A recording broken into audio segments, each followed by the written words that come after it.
Tonight, a dramatic conclusion. On his final day as Speaker of the Legislative Assembly, Randy Weeks speaks out after cutting up his Saskatchewan Party membership. Also, the Moose Jaw Warriors make franchise history at home, sweeping Portland in the WHL Championship. Plus, 7 marathons in 7 days to raise $70,000 to send aid to Ukraine. You'll meet the man behind this special birthday mission. This is CBC Saskatchewan News.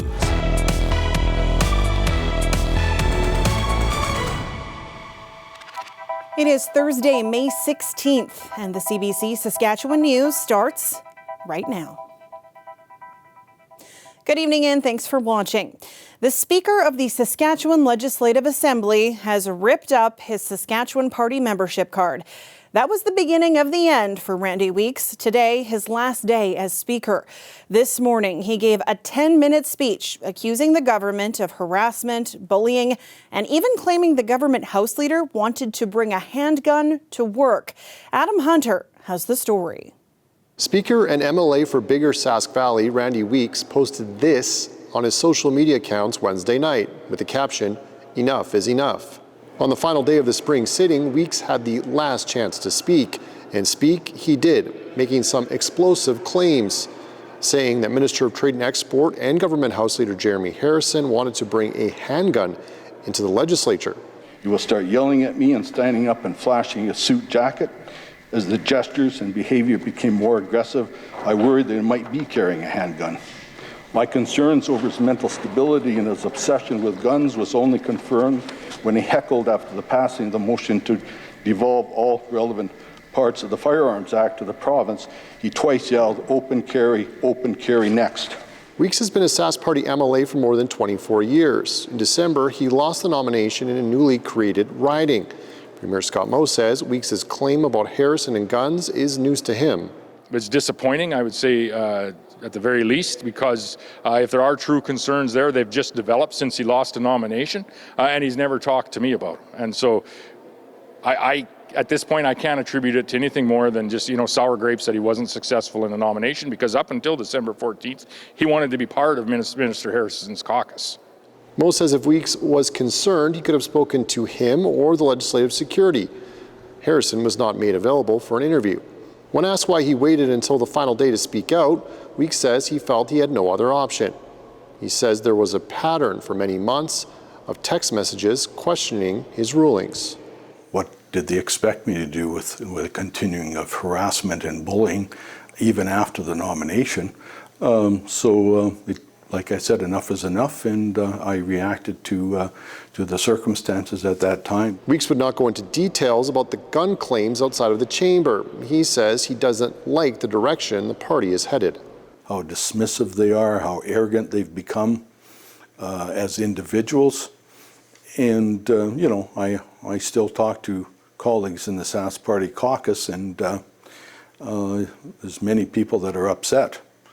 And enough is enough. Weeks says he did not agree with the government's decision to call an emergency session last fall to introduce Bill 137. He says it was a knee-jerk reaction to the creation of the Saskatchewan United Party. Weeks is still technically the Speaker until the election. He says he plans to carry out his duties as an MLA until that time. Adam Hunter, CBC News, Regina. Now, there was actual debate inside the legislature today, too. Rent in Saskatchewan is going up twice as fast as the national average. It's up 18% here, compared to 9% across Canada. NDP opposition leader Carla Beck brought up the data from a report from rentals.ca. She asked the province to help the pocketbooks of citizens. Beck says one way it can help is cut the provincial sales tax. 57% of families are struggling to pay for groceries, and rents are rising faster here in Saskatchewan than in any other province. Families need a break now, Mr. Speaker, not after the election. How can the Premier defend the Sask Party's choice to vote against fuel tax relief? Premier Moe says the NDP hasn't come up with a plan to pay for a cut to the fuel tax. Moe says his government is not going to cut the highways budget to pay for it.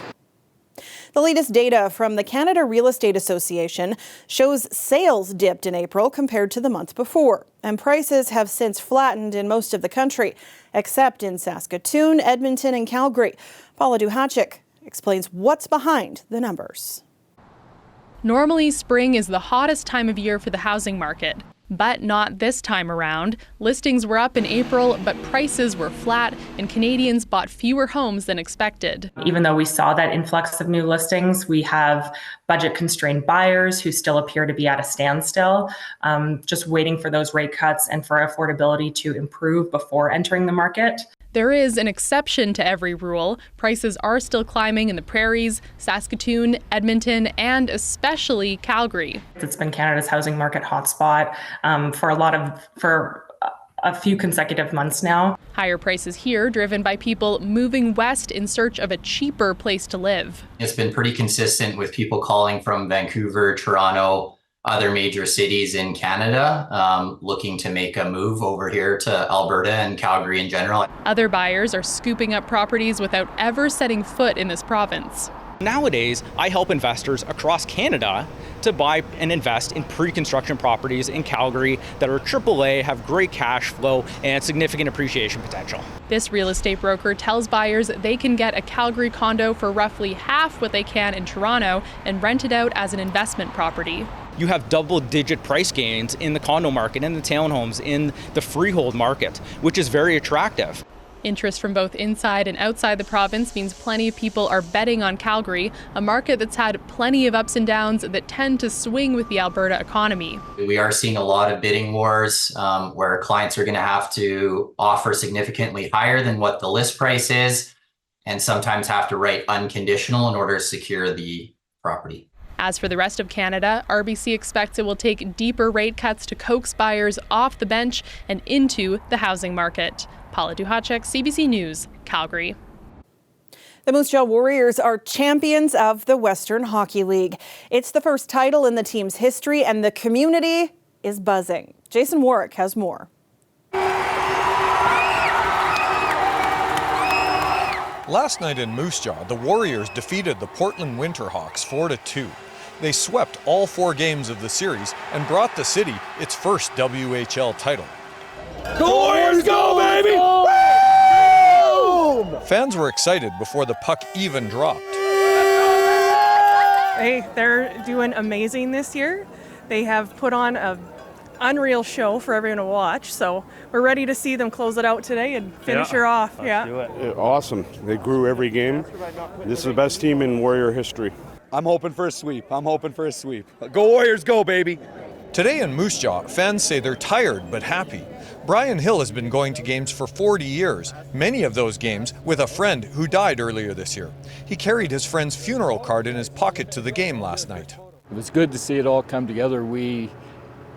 Nobody could believe it. We were all high-fiving and just having a great time after the game, hugging people. I knew we're longtime fans. They sat in our area, and it just was great. Others say the team's success has been great for business and great for the community. Unbelievable. This is so great for the city. It is amazing. This is a long time coming. Generations of Warrior fans coming all together. It was fantastic last night. It was just great. Great for the city. The Warriors now move on to the 4-team Memorial Cup in Saginaw, Michigan. Their first game is next Friday against the host team. Billy Ravnik and others here in Moose Jaw say they're already booking their flights and buying their tickets. Jason Warwick, CBC News, Moose Jaw. 5 days in, and the full training camp grind has set in for the Saskatchewan Roughriders. The first 2 camp milestones come this weekend with the annual scrimmage and the first preseason game. Receiver Sean Bain Jr. is welcoming the grind. The second-year rider had a breakout 2023 season with more than 1,100 yards receiving and 4 touchdowns. Dealing with a difficult training camp has been made easier for Bain, seeing how many fans come out to see the practices.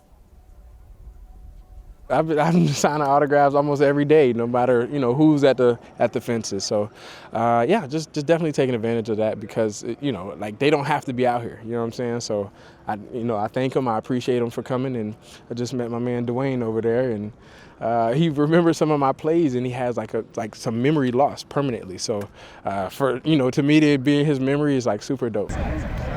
The annual Green and White scrimmage goes Saturday afternoon at SMF Field in Saskatoon. The preseason opener Monday afternoon at 2 p.m. at Mosaic Stadium, where the Riders will host the Winnipeg Blue Bombers. Longtime TSN broadcaster Darren Datian has died after a battle with cancer. The network announced his death this morning, and tributes to the Saskatchewan-born broadcaster have been pouring in all day. So many of them coming from colleagues talking about his love of people and this province. We worked together. We had station hockey teams and station events, and he was always there. He just liked people, and that's kind of what I always remember about him. And even him just kind of walking the sidelines in the 2013 Grey Cup at Regina. I don't know if he was working or not. I don't think he was, but he just wanted to share that moment with the people of Saskatchewan. So he was back for that Grey Cup championship, the most recent one that the Roughriders had claimed. And that's the last time I saw him. And that kind of summed up Darren. Was if there was, somewhere to be in Saskatchewan, just a proud Saskatchewanian who wanted to be there. And that's probably what stands out most. Born in Regina and raised in Porcupine Plain, Dutchie, as he was known, got his first sports job in Saskatoon with STV. That's where he met Morrison. He climbed quickly through the sports broadcasting world, landing on TSN in 1995. Datian revealed he had prostate cancer in September of 2021, and he died yesterday at the age of 57.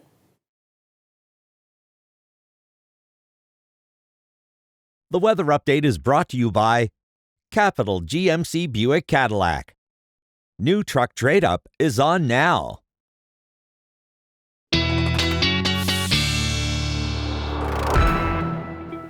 Our weather specialist, Ethan Williams, joins me now. You've had an eventful afternoon. Yeah, first real stormy day of the season here, where we've had watches and warnings popping up. We had a tornado warning a little bit earlier today for parts of southwestern Saskatchewan for a cluster of cells that were moving through the Shaunavon and Pontex areas.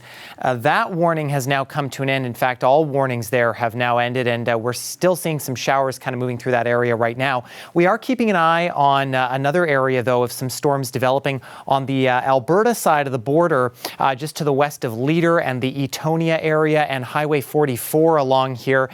There is a severe thunderstorm warning in effect just on the other side of the border. That may be extended as this cluster of cells begins to move eastward. Some strong winds and large hail possible with that. And as we zoom out here, you can see that this is just part of a larger complex of thunderstorms, severe and non-severe, and showers moving through the province. And as you can see, now moving into northern Saskatchewan as well. This band of showers bringing some relief to the Fort McMurray area, some rain and possibly some snow over the next few days there.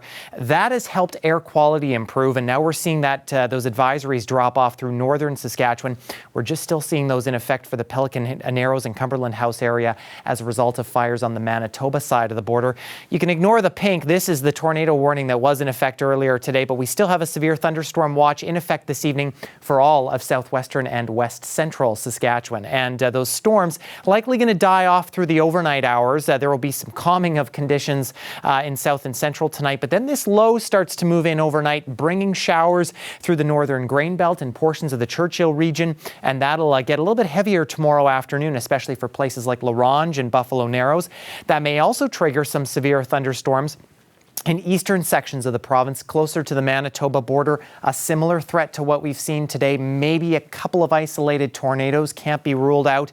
And then as this moves northward, this takes care of the fire situation in northern Manitoba and brings rain and, yes, even some snow to northern Saskatchewan, especially as colder air is pulled down from the north as we head into Sunday of the long weekend. So for folks in northern Saskatchewan, a very unsettled and cool long weekend ahead. For south and central, generally 5 to 10 millimeters from this system that's going to be moving through. Again, it's primarily the north where we're going to see heavier amounts, maybe locally 20 to 40 millimeters of rain by the time we hit supper hour on Sunday. But what we will start to see in the southern half of the province as that low moves through is the winds picking up. Breezy day for a lot of us tomorrow, and then very gusty, especially Saturday afternoon in southern Saskatchewan. Gusts close to 70 at times as that system makes its way through. So for Regina, again, a chance of some showers and thunderstorms tomorrow. Couple may be severe before we get a little bit of rain on Saturday, but primarily wind before things improve for Sunday. That'll probably be the best day of the long weekend. For Saskatoon, again, chance of some showers and thunderstorms, but mostly cloudy tomorrow. Rainy a little bit on Saturday with those gusty conditions before an improvement. But there you go, a Monday, Sam, of the long weekend, maybe not even getting above 10 degrees. I see a relaxing long weekend in my future. Yes, or rain pants and rubber boots. Thanks, Ethan. You bet.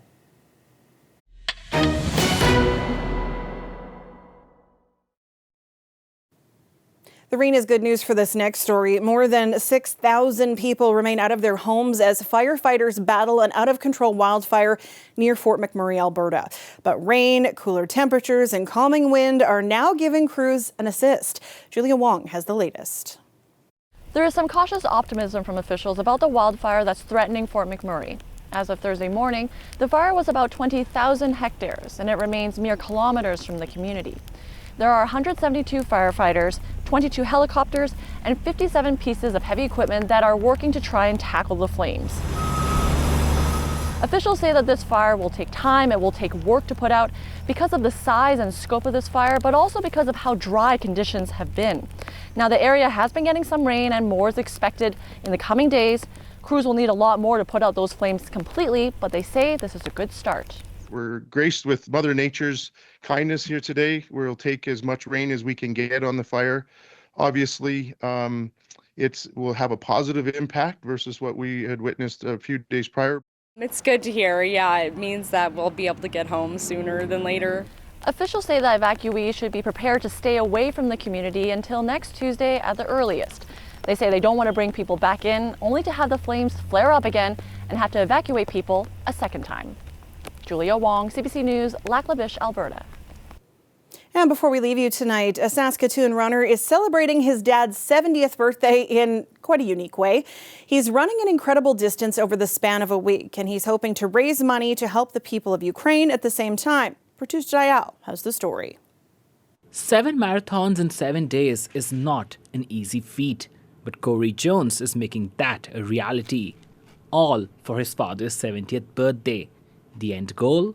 To raise $70,000 for Ukraine. My dad kind of went to Ukraine in 2023, had a chance to hand out supplies to people that were near the front lines that didn't have access. And when he came back, he kind of fell in love with the people from Ukraine and the idea of helping them out.